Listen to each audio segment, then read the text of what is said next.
Paul and JD and Paul, welcome back to Turned Out a Punk. Hello. What's up, yo? Well, I'm very excited to talk to both of you together because both of your separate appearances, I guess appearances in your case, Pinkus, but like Paul, your last appearance on the show are some of my favorite conversations I've gotten to have.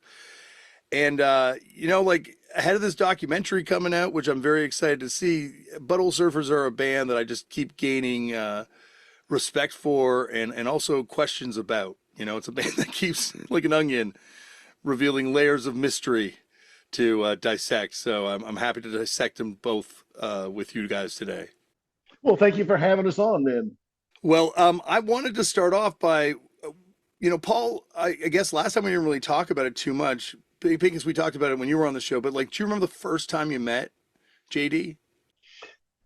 Um, I I think so. I believe it was in Atlanta, and we were without a bass player, and we were desperate to find a bass player, and someone recommended Pinkus, and he came over for a practice. And about 5 minutes into the practice, I think we asked him to go to Europe with us, and that was it. And I think 10 minutes after that, you said, yeah, I mean, you can stay in the band as long as you want, I guess. Was it like about finding someone that could obviously play, but I guess more than that, that would gel with the vibe of the band? Because the band seems to have had a very distinct culture to it. It was a matter of finding somebody that would do it, and because it was not an easy lifestyle. And I think Jeff came in prepared for the lifestyle, so he fit in pretty good. You know, Yeah, I was, the bass player we had before Jeff got upset because we couldn't afford milk for him to drink every morning. It's interesting because like pre, I guess commercial success the band would find, and certainly chart success. It's like there's a question of why would you do it? And I think a lot of people would look at the lifestyle and be like, well, why wouldn't you want milk in the morning? Or why wouldn't you want the comforts that this would provide? And I think that's like a lot of people pursue music, and especially now for commercial goals. Like I want people to hear this so I can become famous and well known and do it that way. But like, I don't know, there seems like almost there's like a deeper drive to it with Butthole Surfers at that time, with a name like that and the music you're playing. It's not driven by any sort of commercial goal. No, and we were just plain stupid. Let's face it. We were stupid, and we didn't care. We didn't respect ourselves. We didn't respect our audience. We didn't respect anything. We just couldn't do anything else. Otherwise, we would have been doing it. What do you think it was, Jeff? well, I mean, for me, there when I was told that we sleep on floors most of the time, I was like, so you're gonna promise me a floor like every night? And they were like, yeah. I was like, well, that's pretty rad, man. I'm in. Because at that point, I was living in a warehouse. And actually, I was not living in a warehouse. I was living with some friends at that point. We had a place called the Bakery. It was like 7 of us in a 2-bedroom apartment, kind of like what Mitch Hedberg said one time about when he was being shown an apartment. They're like, well, there's 2 bedrooms in here. And he's like, actually, there's 3 bedrooms if you include the kitchen and whatever. And that kind of, I was already used to living like that. So to me, having stability that they were offering me of a floor every night was pretty amazing. We didn't tell him that that floor would be next to a cat box most of the time. One time I bought them when we finally made money. I bought like a North Face sleeping bag, and I got like the most badass one you could, and good for like minus 30 degrees. I was gonna be ready for anything. It was one of those self-inflating pads, and I always ended up having to sleep next to the radiated heat coming off of the side of the warehouse. So I just woke up in a pool of sweat every night. The worst investment ever.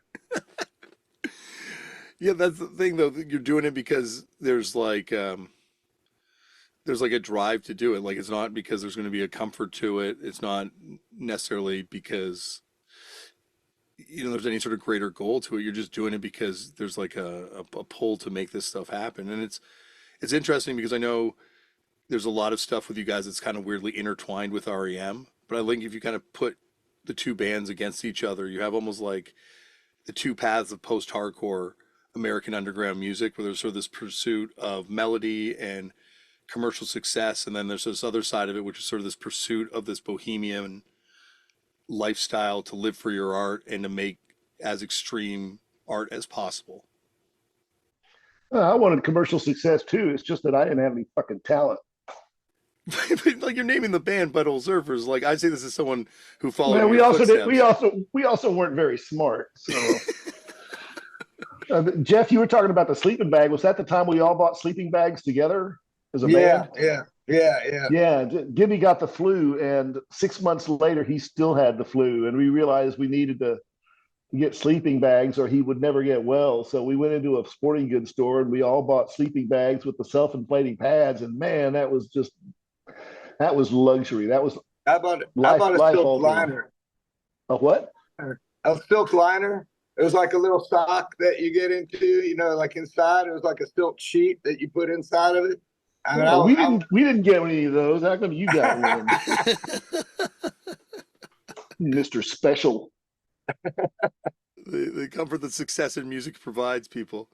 But like prior to that success, was it just like to do this as long as possible? Like there's no future planning going involved into what you're doing. I just knew I wasn't going to go back to working at the lumberyard, and I didn't think I was going to be alive in another 5 years, so I personally just didn't care. Why don't you show off your 2 full sets of fingers? Like what? Is that because he didn't work at the lumberyard? Oh yeah, He was the only one yeah. there that had all of his fingers, so he was like they could tell he was the rookie. Yeah, when the band first moved to Los Angeles in 1982, we played a show, and then the next thing you knew, we realized we didn't have a place to live or food to eat. So I was the one in the band that got a job. I got a job at a downtown lumberyard, and I had to take 2 bus lines to get there in the morning. And everybody I worked with was missing thumbs and fingers and shit, and working with these giant cutoff saws that were 6 feet in diameter and had no safety on them. And I had to get out of there. So that didn't last long. But Paul does know a lot about hardwood. Malignum vitae, the strongest wood in the world. The lignum vitae. And that's knowledge that serves you for the rest of your life. I'm sure that came into play with the band at some point. Oh yeah, there's a lot of stories of lignum vitae. I think it's interesting when you talk to people that grew up in different places, post-punk kind of happening, like their experiences with it. Like I think if you grew up with it in, say, London or California, like Los Angeles or Toronto, it's different because there's a lot of people into it, or not necessarily a lot, but it just feels like there was like almost like a critical mass that was reached with youth culture where you might have been fucked with, but there were still enough people around you. What was it like kind of post, that Sex Pistols show in terms of like getting into this stuff where you're growing up in Texas at that point? Well, yeah, I grew up in San Antonio, and punk did not catch on very big there, but we were fortunate enough to have the Sex Pistols play, and I was there at that show. And then Well, you also were the Sabuda film for the Sex Pistols show, where now we finally know where the beer that exploded Sid Vicious' face in one of the most infamous images to come out of the Sex Pistols American tour came from. The man beside you. that was not me. That was the I had a friend that went with me, and he got drunk, and I think he was doing speed, and he spent the entire show throwing beer cans at Sid Vicious, and I was not impressed. I wasn't into that. I wanted to see the Sex Pistols, and so after that night, I didn't hang out with that guy anymore after that.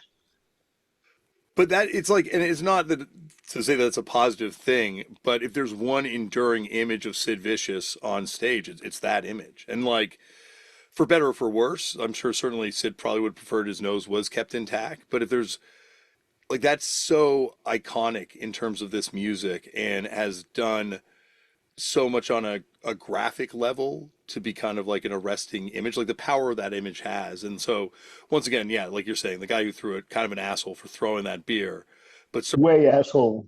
way asshole. But the results of that were cataclysmic, like far greater than just potentially breaking Sid Vicious's nose. It was weird because I went home and turned on the news, and the news was all over that Sex Pistols show. Every news station in town sent cameras and reporters there, and there was people selling like fake safety pins that you could put on your cheek and make it look like it was pinned through your cheek, but it was really just a gag, and it was kind of weird. Well, and it, sorry, I didn't cut you off. No, I was just going to say I didn't listen to the Sex Pistols quite so much after that night because it was just such a spectacle, and it's like I didn't really get the spectacle of it that much. I liked their music, and then after that, there was other bands to like. Well, I guess the other show that Sex Pistols played on that tour, which has sort of like more as much enduring images. I say even more than that San Francisco final show, is that Atlanta show.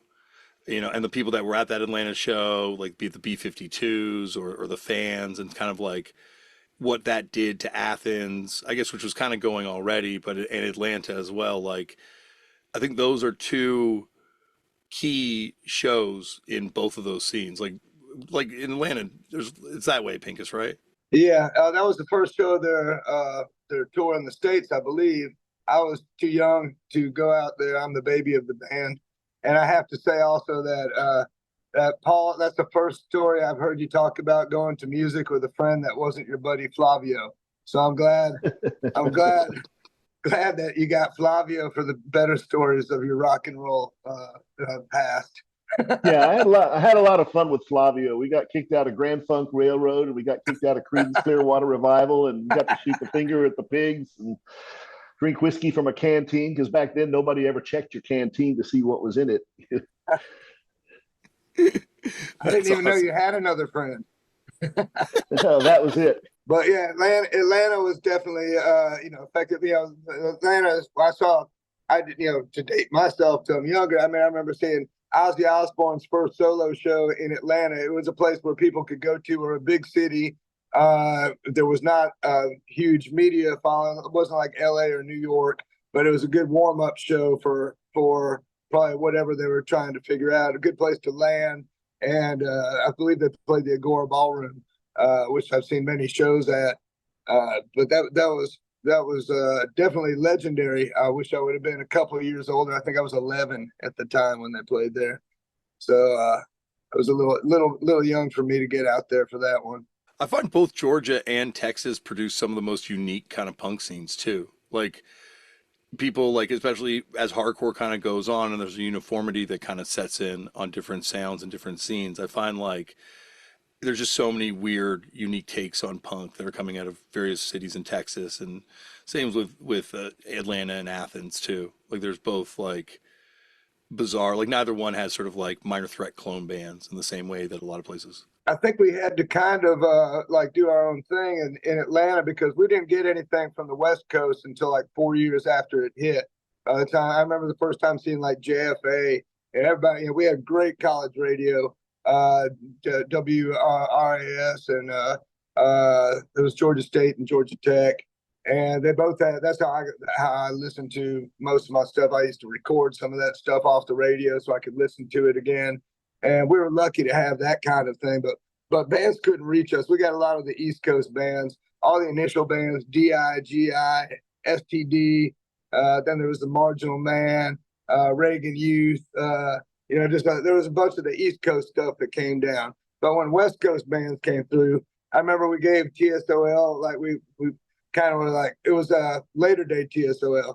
And I remember they showed up to the Metroplex in a limousine. And we were all like, what the fuck is this, man? And how fucking West Coast is that? But we didn't realize that it's cheaper to put everybody in their gear that they had to bring in a limousine than it would be to like get, two taxi cabs and do whatever. Cause we're all young and stupid, but it did look kind of funny to see a limousine pull up to the Metroplex. What's that band from Atlanta where they call the guy the G.G. Allin of the South and used to play those shows with a gun on his hip? Well, I don't know. Gigi used to come through, and he would send his tapes out and have different regional bands around there. No, this guy was a singer in a band. He died in prison. Chris Wood? Yeah, I believe so. What was his band called? Start with an R? Restraints. Restraints, that's it. Wacka on a bear behind. She provokes me to do it, and it suits me just fine. Yeah, he had I Can't Be a Nun. I'm too fond of fun. Yeah, he used to shoot his insulin in his head on public TV, public access TV. He was, his bald head, so he would shoot his insulin up there because I guess he was diabetic. And he, from what I remember, he had a Jewish girlfriend that he shot, and his defense was he was trying to see how close he could get to her without hitting her. And he had a bunch of Nazi memorabilia at his house. So it didn't line up too good in court when that happened. But that's just my memory. I'd have to Google that stuff to see if that's actually what happened. But the restraints, Freddie Vomit, and Wee Wee Pole, and I believe we talked about, RuPaul's, I want gum. Who wants gum? I do. There was a lot of interesting scene in Atlanta for sure. But it was so much different than the rest of the country because we didn't really have anything to base it off of, I guess.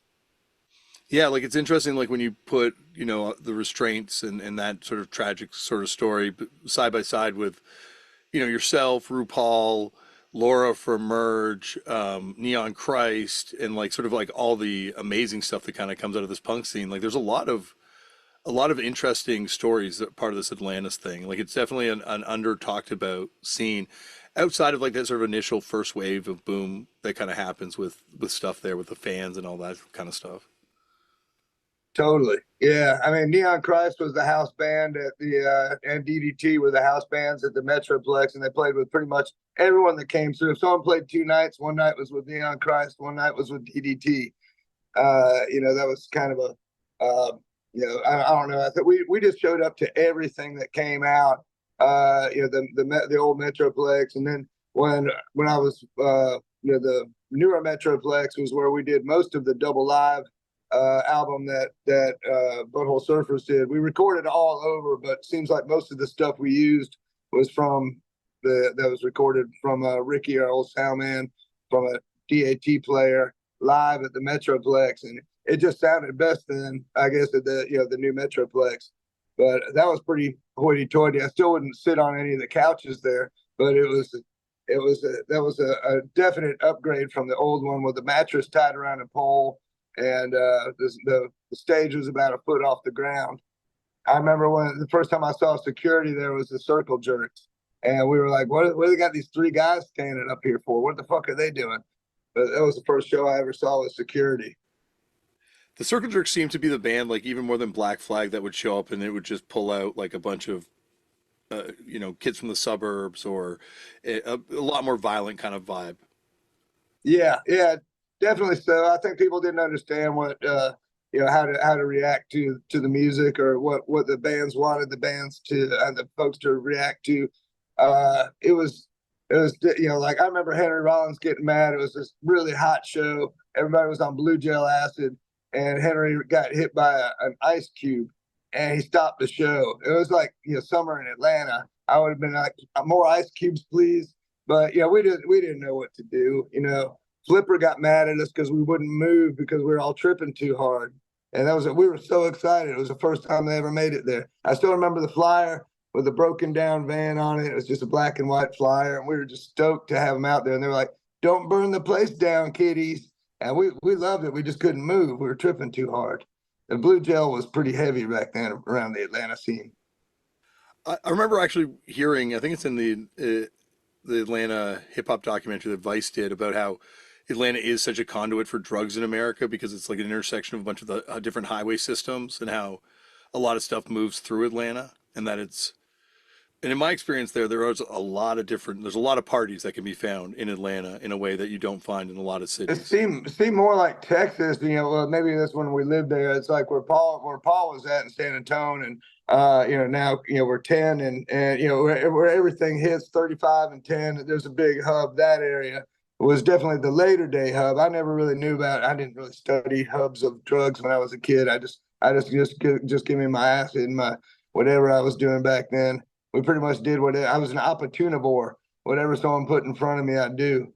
I guess the dichotomy is supposed to be punk and hippie, and there's like this huge gulf between the two. But it's amazing how many different scenes and punk bands and hardcore bands and stuff were fueled by acid. Like acid definitely was the drug in San Francisco for all those Berkeley bands, and seems like it's kind of the drug for a lot of the interesting bands happening around that time. Yeah, that's kind of odd to think about, isn't it? Yeah, like out of all the, yeah, that is a weird crossover. But like I said, I don't know how much was just being an opportunivore and how much was that I just really wanted to do, I really want to find that headspace of acid. It was more like, what are we partying on today? And that was just always around.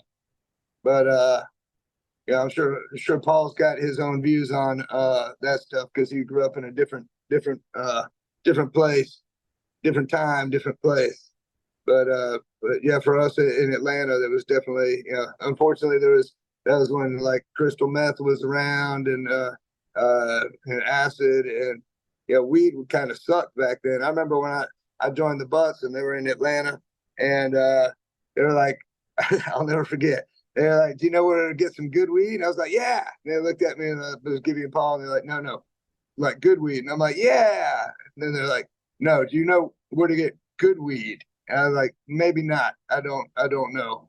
And so we ended up finding this one guy on the east side. He's dead now because that was tough. But he was like, I've got the good, the better, and the unusual. And that was where I think we actually found some weed when I joined up with those guys. But yeah, they had a much better radar for good weed than I did. We just had the brick stuff or whatever. Sometimes we get some of the compressed, good stuff from Mexico, but it wasn't good weed. That's when I realized I didn't know what good weed was. Where'd you guys get acquainted with the idea of like sort of the idea that there is this sort of higher grade level of cannabis out there? Because like Pinkus is saying, it wasn't common back then. Hey, I grew up in San Antonio and we had it there, that back in the 70s, even the early 70s, by the mid 70s, there was Santa Marta Red and Colombian Gold and stuff that I still miss to this day. They just, they don't sell that kind of weed anymore. And I miss it. It looked good. It smelled good and it was fun. And now it's just potent. And yeah, I miss the 70s. Yeah, it's interesting how everyone talks about sort of like the eradication that happened of a lot of these older strains and throughout the 80s and into the 90s where there's terpenes and flavor profiles that you'll never find again. And there's like usually people that go and their whole mission is to try and back cross these strains to try and get back to those old profiles because yeah, they hit different. We used to get this stuff in the 70s called, I think it was Oaxacan, and it was lime green colored, and it was about 90% its weight in giant seeds. And you'd have to go through it and pick the little seed sheaths off of the seeds. But when you went through all that and you ended up with about a half a gram of actual weed out of an ounce, it was amazing. And that, I miss that, even though you had to work with it with the seeds and all. It's changed so much. And now even like post legalization in Canada, it's changed again where I had a friend reach out to me the other day who was traveling with like a really well-known country musician, that same sort of thing that they did to you, Jeff. They're like, can you get good weed in Canada? And I'm like, well, yeah, they sell it at all the stores. They're like, no, good weed. This is terrible. We need good weed. And they flew to Toronto from another city to try and get the good weed because they were just so sick of the stuff that was available to them. And it's just, yeah, it's interesting as things are getting quote unquote better, it's not necessarily bearing out for the cannabis that we're smoking. Well, I think people forget about, not to be a weed nerd, people forget about the CBD is kind of an important part of marijuana. And nowadays people just want to see 29% THC and they don't really care about the mix. You got to have the fuel to the fire. And the CBD is actually what helps with that. So I think people, they get caught up in numbers and advertising and they found out that most weeds, other than the terpenes, are pretty much the same, and a lot of those numbers are just made up. And if I had a store, I'd probably make them up too. I don't know, but that's why I don't have a store. Yeah, and I think the access to shitty cannabis in the back of the day is probably what motivated a lot of other drugs use, and a lot of, like you were saying, like if maybe people had access to good weed and stuff that was worth smoking, people wouldn't be opportunivores as much when it came to the stuff that was coming in front of them. Yeah, I don't know. I think opportunivorism is it's a lifestyle. Was that at all a motivator with the band when you guys would travel, Paul, back then? Like, where were you guys going to be able to find? Oh yeah, we had to go through San Francisco and all the way up through to Seattle because that was where the good stuff was. You know, back in the mid '80s, San Francisco sold weed that smelled like, tasted like cough syrup. It was like cherry cough syrup, and I miss that stuff. And then Seattle had the really good stuff, and that's where we always ended up heading. Where was the West Coast, you know, San Francisco and on north. When was the first time you guys crossed over into Vancouver? Oh hell, I don't remember. Way later, probably. Would have been later than that. No, I remember we crossed over when right before the Bay Bridge, the earthquake deal. We were with Camper Van Beethoven, but that's when I remember being young and going over there. I'm sure we might have gone over there before then, but I remember being when that earthquake hit. It was pretty. That was God. What year was that? Was that 80, 86, 87, somewhere like around there? San Francisco, Oakland. Yeah, when the big one hit out there. But I know we just crossed over, and I remember us being at the I-beam and having the tremors, and that was the first time I'd ever been in an earthquake before. And I had like 2 beers, and I was standing in the stall taking a piss, and I had to put my hands up on the walls of the stall. And I was like, "Whoa, man, what kind of beers are these?" And then I hear Teresa scream, "Earthquake!" From the other bathroom. And that was like my very first earthquake, but I believe that was right before the big one hit, and we were over in Vancouver then. I don't recall being in Vancouver before then. Do you recall? I just remember going into Canada and thinking we'll be really smart and we'll get some duct tape and we'll tape our weed stash to the bottom of a picnic table at a restaurant before we cross over. And then coming back, not being able to remember what picnic table it was. And You probably got decent weed though up in Canada around then, right? Because there was a lot of cannabis in the punk scene. I've heard. yeah, it was all right, but you know, we would play there and get enough to get us through the shows, and then come back to Seattle, and then things would get better again. So Seattle was pretty happening.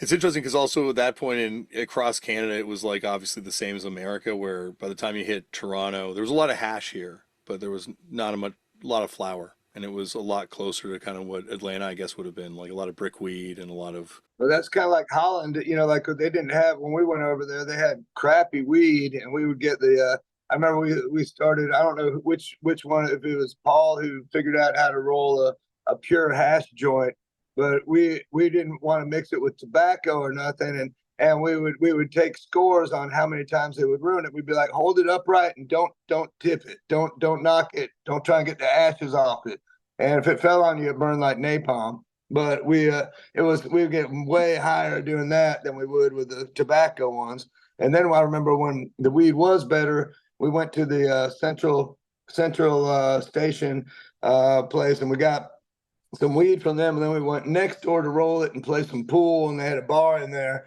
and these Dutch folks saw us rolling pure, you know, weed joints, and they were like, "Whoa, you're going to get very high like that." And we're like, "Yeah, I know." You know, I believe Paul actually like was smoking a joint, talking to a cop just because he could one time, asking for directions. Yeah, we were very easily amused back then. You know, we pulled into the train station, and I got out of the car smoking a joint, and I realized I was face to face with a police officer. So I accidentally blew a hit out in his face and said, "Excuse me, can you tell me where the train station is?" And he goes, "You were at the train station." It's like, all right. What about there was cigarette smoke going on in between the carts? They didn't mind the weed smoke when we were on the train, but we'd be up in the little front area. But someone lit up a cigarette, and that just pissed everybody off. When the door opened, they could get the cigarette smoke in there. They seemed to be tolerant of the weed smoke, but not the cigarette smoke. The way it should be, God damn it. Yeah, yeah, I hear you. So would you guys mainly smoke joints back then, or would you try and like make pipes and chill them to kind of preserve the weed a little bit more? Oh, lots of joints, big old fat ones. Yeah, we didn't like carrying paraphernalia with us and stuff, and We'd and we had we'd like, laugh at New York. In New York, we'd go there, and these people would like roll joints where it was like the least amount of pot possible you could roll into a joint, and it looked more like a toothpick. And God, we go, okay, can you roll me about 30 more of those? Because which now I call my Pinkus pinners. I roll. I since I'm traveling by myself all the time, I like to roll them as small as possible. Like it's basically an elongated roach, so I can smoke them real quick and get rid of them. So there's an art to the Pinkus pinner, but not when you've got 5 mouths to feed. Yeah. We used to think that if you held it in longer, you'd get higher. So me and Paul were pretty ridiculous with how long we could hold a hit in. In fact, on the song "Bong Song" is the off of Widower Maker, is me and Paul's bong hits are on there, and both of us are doing what we usually do, and that's holding it in as long as possible, because we only had, like, if all of us were smoking, we had to get the most out of each hit that we could. yeah, now I can't smoke anymore at all. At all. At all. My lungs can't take it anymore. What about gummies? I do gummy. I have a prescription for medical gummies for chronic pain, so I do that. But it's not the same. But his chronic pain is Gibby. No, I'm kidding. I find like that's a lot of my friends who, even straight edge friends, like as they're getting older, they're starting to have a relationship to cannabis through gummies, because pain management or trying to sleep better at night, like it just feels like it's a lot more of a natural way to kind of deal with these things before you start hitting it with hard prescriptions. I disagree. I don't know how good it is for pain, but when I do it, I just don't care about the pain quite as much. It doesn't go away. I just don't care about it as much. That's the kind of thing that people say about it with pain management. It's more for pain management. It doesn't treat the pain. You're still in pain, but you just care about it less. And that's kind of, I think that's the thing that it does with people and their anxiety too. Like I use it to treat anxiety, and I find, the thing that I'm anxious about doesn't go away. I just don't give a fuck about it as much. There you go. I think the edibles are totally different. I mean, we know that your body digests it different. It becomes a different chemical. I don't appreciate eating it near as much as I like smoking it, because of the effect that you get from smoking it. And that, to me, it's like, it's like the difference of a baked potato. Like cooking it, you don't know when it's going to be ready, as opposed to eating French fries that you get at a fast food place. I want to smoke a joint and I want to get high right then. And then if I want to get high later, I'll do another joint. But if you take an edible, or too much of an edible, and like I remember someone gave us some chocolates on the road in a later day Butthole Surfers tour, and I ate some, went to sleep. I woke up and tried to check my messages on my phone, and I saw a bunch of letters, but none of them made sense whatsoever. It wasn't like my normal smoking. I've never had that from just smoking weed, where I couldn't read my letters on my phone, but people were texting to me. So I think it depends on what you're doing. Like for me, on the road by myself, it'd be hard to do edibles. People offer me all the time, and I'm just like, no, I just much rather prefer my French fries, which would be to smoke one instead of to wait for the potato to hit me. It is different. Like for me, like I smoke and I smoke like a normal person, but if I have edibles, my dose is way too, like I have to have about 1,000 milligrams before I start feeling it. Whoa, And jeez. I've had up to 5,000 milligrams. I know a guy who takes 10,000 milligrams. This is dose. Whoa. Good Lord. I know a guy. That's weird. Yeah, it's I know a guy intense. that does 500 and plays shows, and I was blown away by that, man. But yeah, I'm not of that level. Were we? I guess you were on that tour. No, you weren't. No, we did a tour one time with the Melvins, and I took 500 before I went on stage one night. We went to a place in Vancouver. Now there's a store where you can buy acid, and I bought a quarter hit of acid and played a show. I felt I was like cosplaying Butthole Surfers that night a little bit. I'll tell you that dumping a bottle of water in your head hits much different after that hit of acid. But That were was there a any quarter hit? a quarter hit? Yeah, like Okay. you get shots off the bar of quarter hits of acid, or they had cocaine or Coca-Cola with coca added back into it, Coca tea, Coca coffee. mescaline analogs, and it's all like you can pay with debit. They check your ID. It's all tested. It's like the Where I is guess this? in That's Vancouver, rad. Where? right off Main Street, like right Main and Hastings. What city are you talking about? Vancouver, Canada. Oh, okay. Yeah, I tell you, it is a glimpse into the future of I have not Wow. been to I have not been to Vancouver in a while. What a time to be alive, huh, Paul? Ah, too old.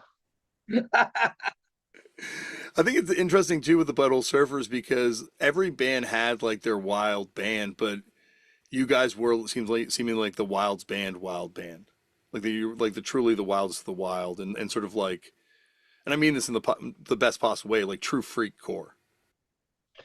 That's what brought in the crowds. Yeah, like, but I get the scene that out of Texas that I would associate you guys with, and it's not really, I guess, localized to one scene, but like, and maybe you guys didn't even interact much with each other, but like Culture Side, Bobby Soxx, Sick Men with Ray Guns, um, Big Boys too, like truly like outsider kind of views on this music, and it's once again like a statewide thing, I guess, because a bunch of these bands are from different cities, but like true freak core. Stickman with Reagan, what an amazing band. And Bobby, I was lucky enough to, these guys are a little, they introduced me to those guys, but I'd say Bobby Beeman and his bass tone was one of the things that inspired my bass sounds that I liked a lot. And Bobby Soxx, or Bobby Wayne, whatever he was going by at the time, and for some reason I don't know, he took a liking to me, probably because I snorted speed off of his knife one time, and it's kind of like if you snort speed off his knife one time, then you're always friends with him, I guess. But the stories that I heard And before, when you say off his knife, don't forget he was chopping it up on a Bible. yeah, yeah, he had his chop too with all the knives. He had all his knives stuck in this piece of wood, and he was such an amazing. Someone needs to do a buy up on him. Yeah, Chris Wood, him. They're like those two are like guys that would really make an amazing story, better than the G.G. Allin story. We all know how that is. It's got a shitty ending. First time I saw Stickman, I got right in front of Bobby Soxx, and at some point during the show, he just hauled off and kicked me in the balls. Oh, Paul, I'm sorry, I kicked you in the balls. I didn't know who you were. He was getting a blowjob on stage but couldn't get it up, and then he chased everybody. Left. He started swinging the microphone and a stand, and everybody left the room, and then he begged everybody to come back in. Yeah, we played with them in Houston, and they opened up for us. And during their show, he took the vocal mic and stuck it up his butt and hopped her out on stage. And then after they were done, Gibby went and exchanged the vocal mic with the kick drum mic. I'll never forget that. But Too bad he didn't put the kick drum mic up his ass. If you've ever toured live in crappy club scene, you know how bad those vocal mics smell. They smell freaking terrible. I could not imagine that one though. I've always carried my own mics because of such stories. I have a backup in case I leave the one that I've got on stage. So there's no way I'm using a house mic ever. It's funny trying to like, as a fan, placing the Butthole Surfers because you guys always seem so outer worldly, like you're in a universe unto yourself at every different time. But like, I saw a photo today, like a promos photo of you, Pinkus, wearing the pink Lincoln shirt. Yeah. And I'm like, oh yeah, you guys would have played with those bands too, or like, you're part of this whole Magma. Texas thing. Yeah, Yeah. but there's like all this sort of stuff that you guys could like not be at all at home in, but because you're not at home in any one place, you're existing in all these weird disparate scenes. Like maybe the only band that played with Smegma, Stickmen with Ray Guns, Ice-T, and Pink Lincolns on Earth, and probably would have been equally at home with all of them. I think the weirdest band that we ever played was Gregorys Fun House. I don't know if you're familiar with those guys at all. Mm-mm. It was like a band of long-haired junkies fronted by a long-haired preacher guy who carried a Bible everywhere, including on stage, and would preach to the crowd and would preach backstage and would yell at his band backstage for being junkies. And we toured with these guys. And I just thought he was a nut that liked to preach a lot. And then on the last show, he gave us a videotape of that he wanted us to watch. So we go out to the bus, we put in this tape, and it's him, the preacher guy that we've been touring with, and it's a tape of him getting a blowjob from a girl with Down syndrome, and we're just like, oh my God.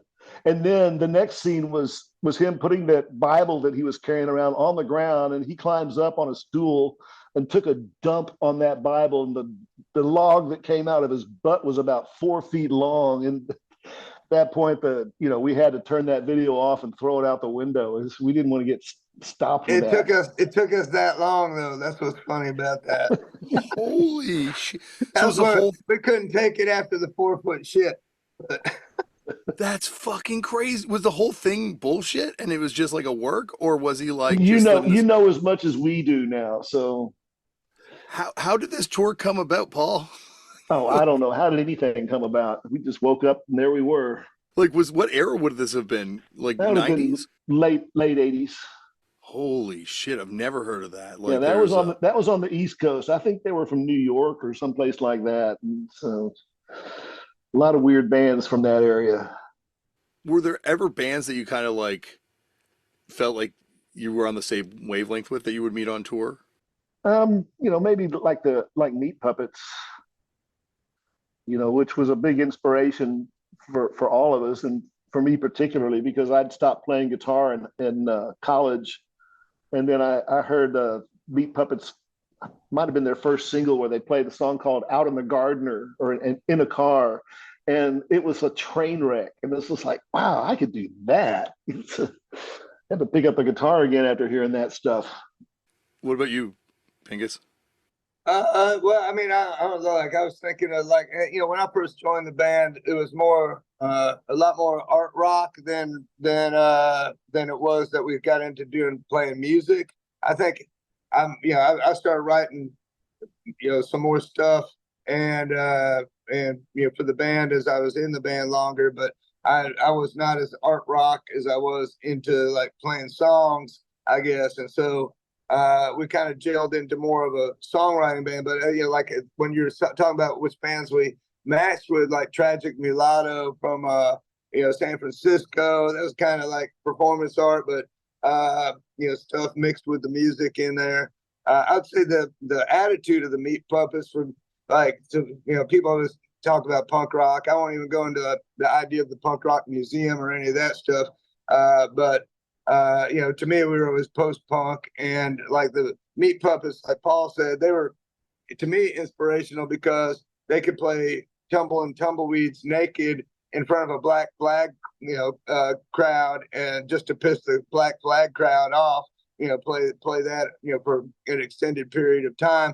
And that to me was, punk rock was pissing off the people that thought they were punk rock, So it was kind of like an attitude thing, but like to me, I was too late for punk rock. Like I said, I was 11 when the Sex Pistols hit. So when I hear people like talking about punk rock, this and that, it's kind of confusing to me because what my view of it, and everybody should have their own view. No one should be able to be told what punk rock is. Punk rock, was never that. You don't tell a band on your label, if you really want to be punk rock, you'll do this. You gotta let the bands blossom and do what they want. That's truly punk rock, So I don't know. It's a weird concept for me to even compare bands. Everybody was doing their thing, and however they want it to be perceived. I guess you can label it whatever.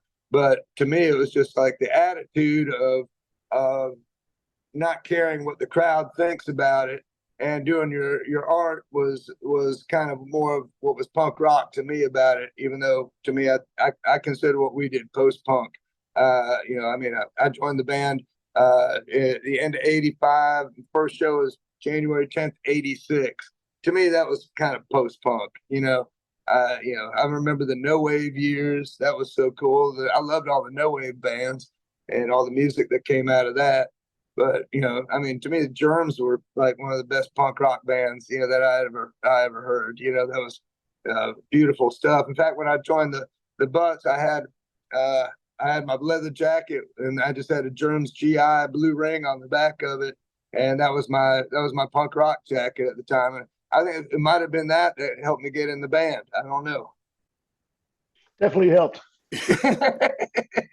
Obviously, the band comes out of punk rock from the conversations I've had with both of you and the stuff I've done researching the band on my own. But at the same time, like you're saying, it doesn't fit in with whatever people's forced definition of punk rock is. It's punk rock in a way that defies definition, like the music, the vibe. And because of that, the influence you have on future generations of punk rock is unarguable. And like it forever changes the course of punk rock. So as much as it is post-punk, it's still so punk that it affects punk forever after it. But there cracks me up to think about future generations of punk rock. That cracks me up no end. Yeah, me too. I totally agree. That's what I was just saying. That's just, to me, it's like that stuff should be in a museum, I guess, but the museum should be, I don't know. It would be wrong of me to say when punk rock started or when it ended, because that's the whole idea of punk rock. It shouldn't have a definition, I guess. But future, I don't know. They should just call it something different, maybe. When we first started, there was also new wave, and nobody ever talks about new wave anymore. But there was a time when new wave was actually cool, and then there was a bunch of fucking shitty new wave bands, and it became too embarrassing to even mention the words new wave. But that's why I said no wave, because I like the no wave stuff. I had that no wave compilation. That stuff was that even had the Police on it. It had Joe Jackson. It was some stuff that was pretty hard hitting, but really tight. Like Roxy Music was a very tight experimental band with great musicians and stuff. I don't know. I think what comes to mind is how upset Paul got when we were considered the godfathers of grunge, and the whole idea of being godfathers of grunge really rubbed him the wrong way. I remember, and that was just some journalist's idea to call music grunge, and then to call us godfathers of it. Which that was Capitol Records wanted to market us as the godfathers of grunge, and I told him I would quit the fucking band if they did that. Yeah. So I think labeling stuff is just for journalists. Why can't people just? It's like writing a description of a painting. Why don't you just let everybody see the fucking painting and let them decide what they think it is, instead of trying to cram everything into its own little quadrant of kind of music. I think that kind of stifles people, because people want to understand and they want to be able to call it something, but they can't just enjoy it for what it is, which is just music, Absolutely, but I think there's a power in naming something, and there's also a power in this thing that keeps providing power to young people, that they're able to tap into this history of bands that saw the world a completely different way from each other even, but all were motivated to just do it themselves and to keep just doing it themselves. And that's the thing about it. Like I say this as someone who's no longer tapped into the younger punk scene. Like the kids are completely moved way past me at this point. But it still has power for kids, and there's still kids that are doing unique things, and still people that wind up doing stuff that has nothing to do with whatever punk is in other places, but found that sort of freedom to express themselves from being involved in this thing. So speaking of freedom, whatever happened to the Shags? I think there's that documentary about them that came out a couple years ago, going back to our on-air now conversation. That's what I want to see. I love that, man. Absolutely. And that's the thing, is like there's DIY music going back before punk. Absolutely. The bands have been doing this themselves ever since music began, but the pride in doing it yourself, I think, is where punk comes in, and the idea that doing it yourself isn't something to be embarrassed of, or isn't a stopgap before someone else comes along. Like it's valid doing it yourself, and in our case we had to do it ourselves because nobody else was going to fucking help us. I mean, we were all on our own. And you mentioned that you just recorded a 24-hour session. You made an album and put it out in the same day. Our first EP was recorded in one day and mixed in one day, or might have even been recorded and mixed all in one day. And shoot, now it takes me a month just to think of a bridge for a song. So. But like, we were inspired by hearing stories like that, or hearing Husker Du recording land speed record stories, or like these sort of like legendary records that came out of bands being forced into this position, and then being a kid and being like, shit, we don't have the right gear, we don't dress right, we don't look cool, but that's okay. There's been bands that put fucking clothespins in their hair and take acid on stage and made it work, so we can But make it work. we're also in an age of social media and cell phones, and I don't think the Butthole Surfers would have been the same if we would have been in this, like the way people would describe us to their friends, which we would count on for them to come out and see us play, was like they would try and describe, well, they got these screens and that there's like there's this chick that she's naked and there's just no way really to describe it unless you see it. And so if nowadays people just put their phone up in the air and like, this show is cool, and people see it and go, oh, that's cool, I'll have to check that out someday. It was a different time then, and we were more of a spectacle because people didn't know what to expect, because there was nothing but fanzines that were written. There wasn't social media, there weren't phones. I think that's ruined it for a lot of people, which is, you just have to learn how to adapt to that. But it's like comedians not wanting people to film their show so that people won't see their act before they get there. I think that's kind of, like the way people had to describe us to other people was more intriguing, and made people want to see us, because words were a hard way to describe us. I would counter you and say, no, I think you guys would be bigger now than ever. I think TikToks of any number one of your concerts, 15 seconds is all someone needs to see of Gibby with that shotgun, and you would be the most talked about band in America in a second. Talked about is one thing. You don't get paid when you're talked about. You get paid when people show up at your shows. So who's going to show up at the shows if they can watch it on TikTok, and they got to sit at home and drink some wine and watch, whatever they got on Netflix? I'm just saying. Me. I know a lot of people. I think a lot of people see those videos and would be like, holy shit, this is worth leaving the house for. And I think going to the Butthole Surfers show would become like a social media outlet. It's funny. I was actually speculating on different alternate realities for the Butthole Surfers. Like, if that alternative music boom doesn't happen, which kind of fucks everything up on some level for the independent scene, and it kept going, would the Butthole Surfers have developed into kind of like a jam band type thing? Like the logical extension of Lollapalooza, not where your music gets terrible, I mean, but like where the fan base evolves to like following the band around, and there's sort of like a separate economy based around each band. It's like you do see in the jam band scene.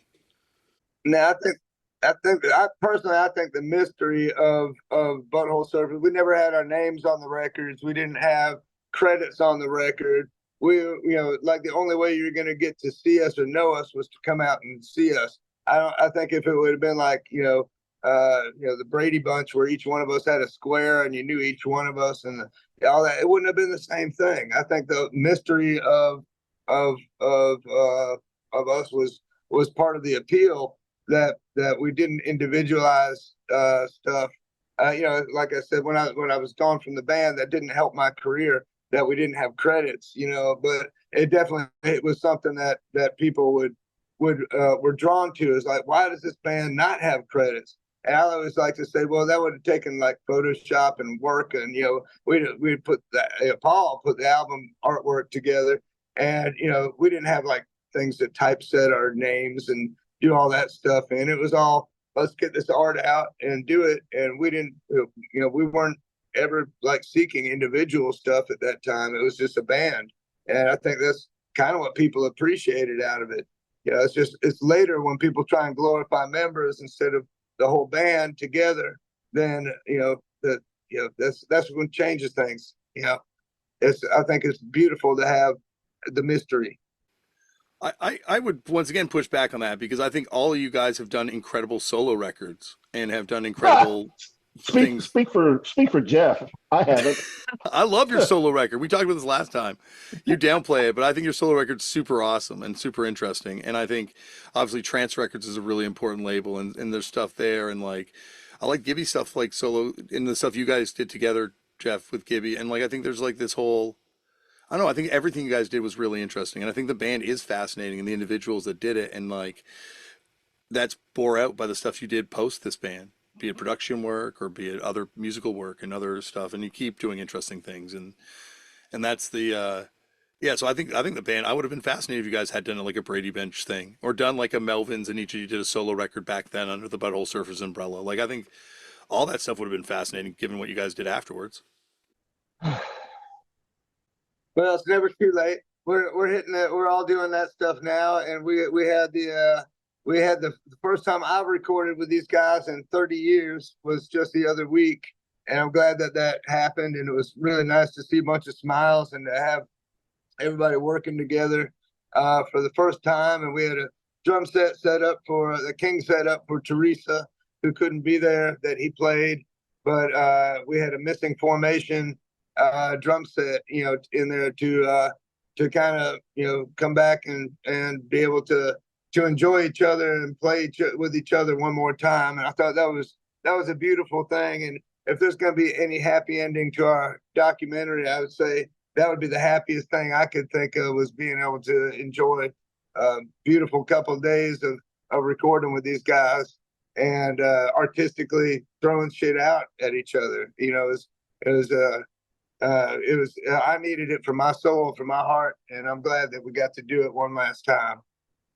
I think it's great that you guys got together to play that, because I think, the legacy of the band is certainly there in the recordings, and obviously for people that didn't get to experience it live in the videotapes that are out there, but to have it kind of be at peace with the members of it, there's a perfection to that, and that's what you can only hope, that the members in the band realize how important what they did was for everybody outside of the band. Speaking of which, we got a live album coming out in the fall from a show that we played in New York City in 1992, and it's pretty hard hitting, and I'm excited about that. And then I was just contacted a few days ago by someone, excuse me, in London, who came across 3 24-track 2-inch tapes of us performing live in London in 1987. Holy. And so I'm waiting to get my hands on those tapes. That would be Teresa era 2 drum kit with Pinkus, and I'm really excited to get my hands on that and start mixing that album. Was that from the Mad Hatter shows, or which shows were those ones? Do you know? It said on the label, and I've already forgotten. That gummy must be good, man. It is.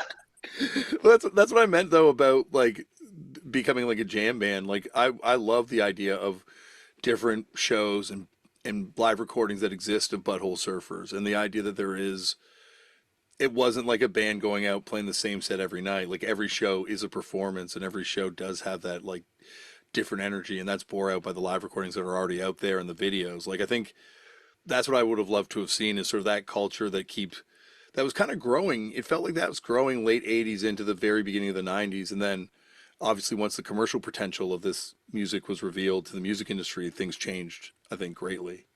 Not for you guys, for everyone. I remember the first time I saw a computer generated set list was when we had a van wreck in Belgium.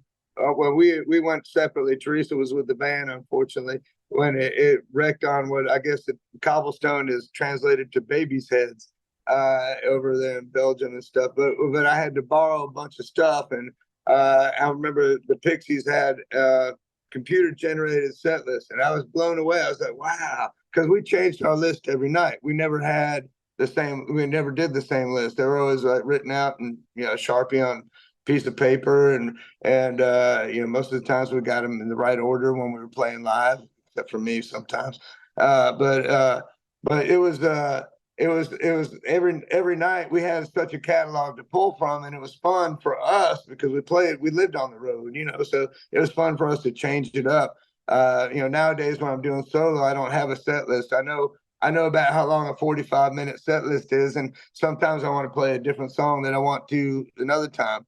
When I play with other bands, they want to do the same set every night and have it down, and it was just so much fun to be part of a band that was like, yeah, we haven't played this in forever. Let's do this one. And but we were always on top of our game, despite what it might have seemed like with people's ideas of our sobriety and whatever. We always pulled it together when we were up on stage. Even if I was too high to tune my bass, I'd have Paul come over and he'd actually like tune the knobs on my headstock at like CBGBs because I'm too high. I mean, we had each other's backs back then, or they didn't want to look bad, one or the other. I don't know, but but it was a different time, a different place, and again, we didn't think about everybody holding the cell phone up, and so if you fuck up, if the whole world's gonna know about it. If someone was filming us, it was like a 16 mil projector, or 8mm film, or whatever. There was no video cameras and stuff out there doing that stuff. I know this because they've been trying to find all that stuff for this documentary and had a really hard time. But that also, I think, makes that show unique when the fuck ups do happen and the mistakes do happen, and the fact that Well, show. then we got plenty of uniqueness, man. Yeah, that's most unique band in history. Well, and I say this as someone who has played with computer generated set lists at different times. Like, that's a result of the commodification of music, where you have to replicate the product that you're putting out each and every night, which is what McDonald's does. It's what every largely successful company does. And that's what you kind of see post-alternative boom happen to this kind of music, where it wasn't about making unique, weird stuff. It was about making a consistent product that could be sold to people, to be as cynical as possible. We were into creating bedlam. And so our shows were filled with setting the stage on fire and belching flames that went up to the ceiling and shotguns going off all the time. And it was freaking bedlam every night. And that can wear people down. And then I can remember on 9/11 watching those twin towers come down, and suddenly my whole perspective on everything changed. It's like, maybe bedlam isn't so much fun anymore. I didn't want it anymore. It just. How did the bedlam go over when you're on tour with like a Pearl Jam? Like before that, like where you're now on tour with a band that's going out there and being like, we got to make a show, replicate this experience for everyone every night for each of these markets. Yeah, I don't think Pearl Jam's crowd really dug us a whole lot. I know they did not dig us. I can remember early on when we toured with them, and after the show one night, I went out to the parking lot to get on our bus. And our bus was surrounded by girls. I thought, all right, we finally made it. And then I fought my way through the girls and got onto the bus. And of course, it was Eddie Vedder on the back of the bus. And that's what they were there for. Humbling experience. I remember that we didn't really practice before that leg of the tour. And we got up there and played, and there was all these guys in like khaki shorts and the Izod shirts and stuff sitting in the front. And I remember this guy, or there's a few folks that were in the front row, and they're like flicking us off, and they're like, "You suck." And we actually hadn't practiced that much. And I was like, I want to be mad, but they're kind of right.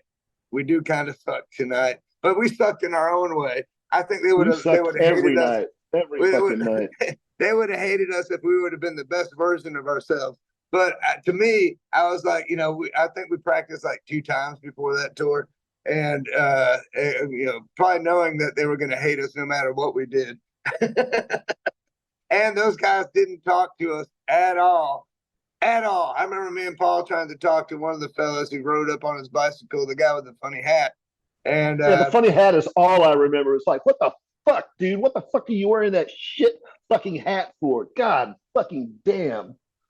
We both me and Paul was standing there. He got off his bike right next to us, and we were like, "Hey, thanks for having us on this tour." And he just kind of looked at us and walked off. And I remember Eddie came up to us on the day that we were leaving the tour, and he got up on our bus and he goes, "Wow, I really wish that we could have spent some more time together." And I'm just in my head going, "No, you don't. You knew where our dressing room was. It was right down the hall from you. You never came by fucking once, dude." I think Kirkwood, no, it was Chris Kirkwood wanted to kick his ass for some reason, but that's just Chris, But at least the meat puppets came by during that tour to say hi to us, made us feel normal again. But yeah, that was not the most welcoming tour for us. And that was during the time when we played with Stone Temple Pilots and Nirvana. It was like a whole run of playing with all these bands that that say they liked us, but were way more successful than us. Well, that's the way it is, right? You have to take the realist version of the thing and then you got to water it down to make it mass marketable. Otherwise, everything would be cooler. It's always like the watered down version of the thing that becomes the version that takes off with people. Yeah, the most easy to digest version. Yeah. Like, what did you guys think of when you started seeing bands in kind of the 90s begin to sort of adopt the wild bedlam live show? Obviously not doing what you're doing, but like, I think of Porno for Pyros or before that with Jane's Addiction, or you think about a lot of these bands, Stone Temple Pilots even kind of like uh, going for that a little bit. Red Hot Chili Peppers maybe a little bit less so, but kind of still going for that kind of vibe that you guys were doing, but like once again a watered down version of. I never noticed it. I never noticed it either. I didn't think they were doing that. Yeah, other than Scott Whelan using a bullhorn and Gibby coming up on stage with his bullhorn and pulling his pants down and screaming at Scott while he was on stage. But that was probably about as close to that as I saw. I never noticed that they were Swagger Jack in Red Cross until I watched that Red Cross documentary, and they kind of point out various Stone Temple Pilot songs that were kind of aping Red Cross stuff. And I'm like, oh yeah, I would have liked Stone Temple Pilots a lot more if they had played up these influences maybe a little heavier. Huh. I just thought Robert DeLeo wanted to be Led Zeppelin. I don't know. I just like I didn't catch that, the Red Cross part of it. But I would have liked to have seen a band that had 4 Dean DeLeos in it. That guy was fucking cool as shit, and he's a great fucking guitar player and a lot of fun. And I would have liked to see four of those guys together on stage. I think he had a broken arm when we were on tour with him, didn't he? He had a cast on his arm. Are you sure that wasn't me? I know I had a cast. No, that was after I left the band and you punched the wall backstage. Oh, it was a door. Yeah, that's turned out to be a solid door. Yeah, bad idea. Oh shit. Well, this has been an amazing time, and I know you got to get on the road, Pinkus, so I don't want to keep you all day. And if you guys want to come back again separately or together, the door is always open for you. I'm up for either and any or whatever's. But I love Paul. I love talking to you, Damian. Thanks so much for having me on here, man. Yeah, thanks for having us on.